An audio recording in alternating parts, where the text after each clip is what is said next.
leo ndio ulimwengu umetawaliwa, kila mmoja najua, kila mmoja mufti, kila mmoja shehe, balaa moja kwa moja. Hiyo ndio mkwamo kwa hapo, kwa sababu ya kutumia vichwa, akili. Yona tu hadithi pale, hataki kujua kwamba kuna waliomzidi kiilmu, yeye anajua kuliko wengine. Tatizo neno hilo tu. Uliza basi hadithi hii, wewe umezaliwa juzi tu hapa, mbona hadithi iko karibu miaka 1400 iliyopita? Hao wanachuoni mbalimbali wameieleza vipi hii, wameijua vipi? Mimi ndo najua. Basi matokeo yake yanapatikana mambo ya kiajabu ajabu, tatasieleweka. Hapa Ilala hapa lilianzisha darasa moja kubwa linaitwa Ihya Sunna al-Matruka, kuhuisha sunna zilizoachwa. Sila sunna zilizoachwa zihuishe. Darasa lilikuwa moja mashuhuri hiyo.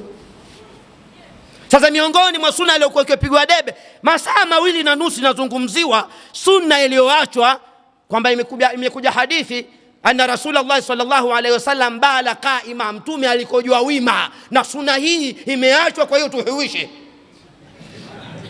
Masaa 2.5 mtu anapiga targhibu, anahamasisha watu wakojoe wima, na mwenyewe anajua mashaallah.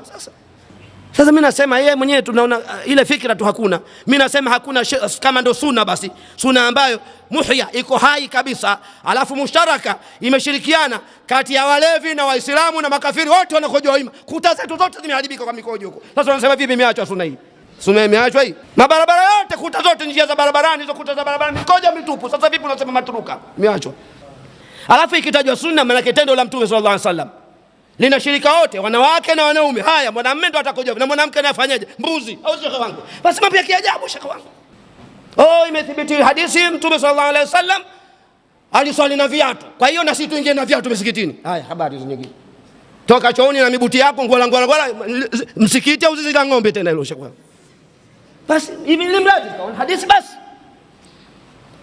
Sasa wa msikiti kweli Mtume limethibiti aliswali na viatu, lakini msikiti wa aina gani? Ni msikiti ule vumbi tupu, matope matupu, mpaka yule Arabu mmoja kaja kakojoa ndani ya msikiti. Unadhani kulikuwa na makapeti namna hizi? Kaona watu wamekaa kule mbele huko, akaona kakojoa. Imethibiti katika hadithi vile vile. Jamaa wakataka kumzuia Mtume, akasema mwacheni, ikrari, kana kwamba Mtume analikiri tendo lile.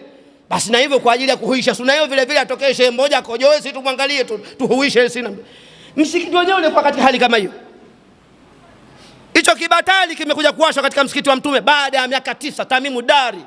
Muda wa miaka 9 Madinatul Munawwara, huo msikiti wa Mtume sallallahu alaihi wasallam, magharibi, isha na alfajiri zinaswaliwa kwenye giza, kaja kuwasha kibatali Tamimu Dari. Mvua ikinyesha ndogo ndogo ndio hivyo, lakini mvua ya maji mpaka ndani. Usiku kama wa leo, sahaba mmoja anasema ra'aytu Rasulullah sallallahu alaihi wasallam yasjudu baina al-ma'i wat-tin. Imenyesha mvua kidogo mpaka msikitini matope. Asema nikamwona Mtume anasujudu kati ya maji na udongo. Sasa misikiti yenyewe namna hiyo basi, kwa sababu fatawa nyingine zinakwenda na zama, zinakwenda na wakati na hali halisi. Basi sio wewe basi hilo bongo hilo moja, pigia mbuzi hilo ngamia hilo. Kasema nani habarisha kwangu?